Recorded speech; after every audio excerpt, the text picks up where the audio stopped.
There's a couple of things I want you to keep in mind when using the Hamilton T1 ventilators that we will be rolling out to our adult ICUs. When we're using this ventilator, please note that there isn't any true volume controlled mode. The closest thing that we have is going to be the volume controlled adaptive, which will be very similar to PRVC.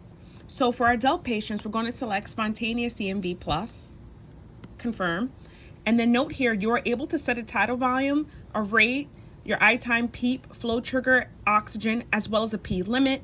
Please remember that when setting your P limit, you need to make sure that you're giving your patient enough pressure in order to deliver the tidal volume. If you give too low of a pressure limit, the full breath will not be given to your patient. And this will be very evident when you turn on the ventilator and you looked at the exhale tidal volume measurement. So with that being said, let's put in a tidal volume, and a pressure limit that would be great to start at would be 35 or 40. Then we're going to press confirm, start ventilation. This is on a test lung, so be mindful of that. So as you note, like I said before, our CMV plus is going to be very similar to PRVC. So as we all should know, PRVC is going to deliver the breath as a pressure controlled breath. We are going to target a tidal volume, but like I said, the breath will be delivered as a pressure controlled breath. And you can see that here based on the waveform. You can see just looking at the waveform area that right here, this is going to be our pressure limit, which is set to 40. Please note that there's also a high pressure alarm still that is listed here, which is 10 above the pressure limit that was set for your patient. This is highly important, once again, because if we make a pressure limit that's too low, we won't be able to deliver our breath to the patient. So let me show you guys what that looks like. So if we go to controls and we set a pressure limit too low, let's say we set it to 25, immediately you can see that the pressure limitation alarm comes on.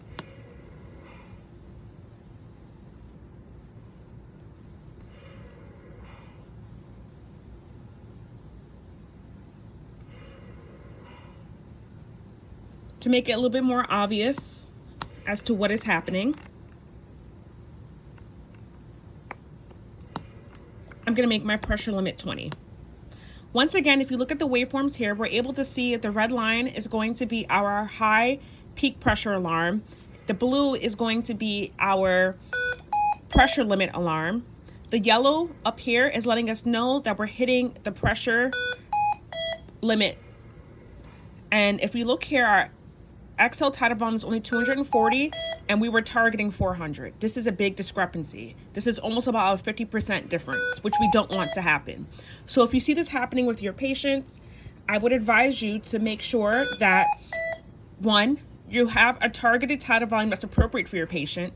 Two, that their pressure limit is appropriate for the breath size and your patient's compliance. And then I would make adjustments based on that. You could adjust your pressure limit. I would suggest in increments of 5 centimeters of water. If you get to the point where you're getting to a pressure limit of 40 or above, please notify your advanced practice practitioner or the medical team so that they are aware. Some patients do have really stiff lungs and we do need to give them higher pressures. And there's some patients where this might not be appropriate. That is a decision that we will leave to the medical team, but it is our job to recognize it as well as to address it and give remedies for that. So like I said, what we're going to do is we're going to go to controls, the pressure limit. I'm going to go up in increments of 5. However, I do recommend going up in increments of 5, but for the purposes of our test lung, because I know how much this test lung needs, I'm going to go to 40. We're going to press accept, close out the alarms, and then eventually the machine will build up to giving the targeted tidal volume within our pressure limit range.